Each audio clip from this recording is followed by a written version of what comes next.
friends, I'm usually talking about tax or some boring accounting stuff, so I'm surprised they even gave me a mic.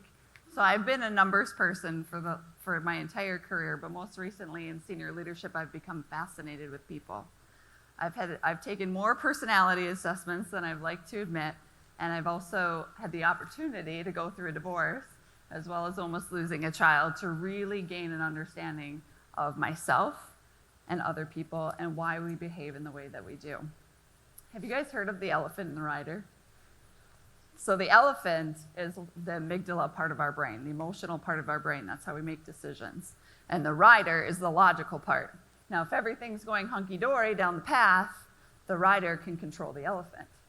But the moment you put a threat out there, the elephant, our emotion, takes over. And as Jody mentioned, we make decisions out of two emotions, love and fear. You guys have been making decisions all day long. You made a decision to get out of bed this morning. Was that out of fear?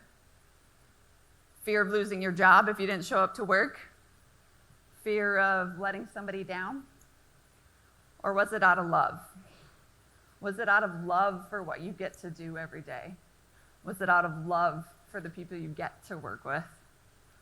Or was it out of love for the people you provide for at home? And or love that you know if you stayed home all day, somebody wouldn't survive. You made a decision to come here tonight. Could have been out of fear of missing out, FOMO, or it could have been out of love for one of the presenters. Love for one of the presenters? My husband isn't in the room, but I have people who love me and who I love and who I work with. But you can't just say, I love you to people without being sincere. People can sniff out insincerity like an RA trying to find the potheads down the hall. So why did I start saying, I love you in the workplace? Because I wanted them to know.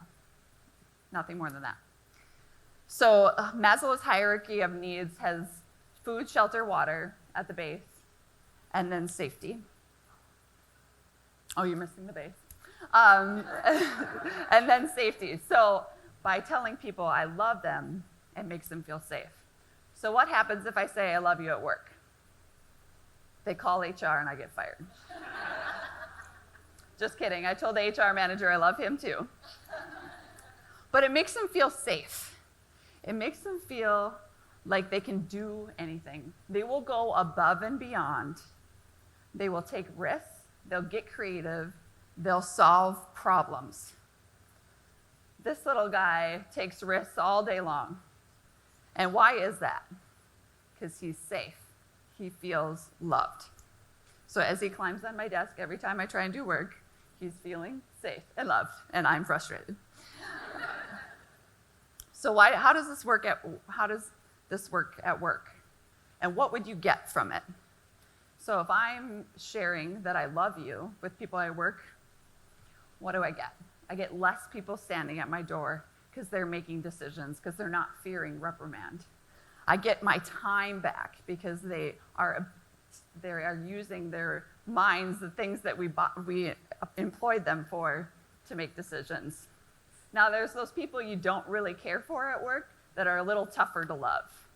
So we got Bill and Milton up here from the office. The office jokes have been made. All these things have already been said tonight. So how do you deal with those people?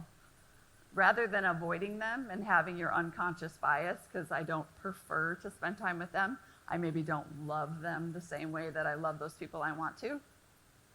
Just bringing that into your awareness so that you can be your best self and you can be the best leader, even to Bill and Milton. So, what would you do if you were aware of your unconscious bias? What would happen if you loved people at work? They would probably do those TPS reports without complaining. What if you said, I love you, and it changed the way they worked? Thank you.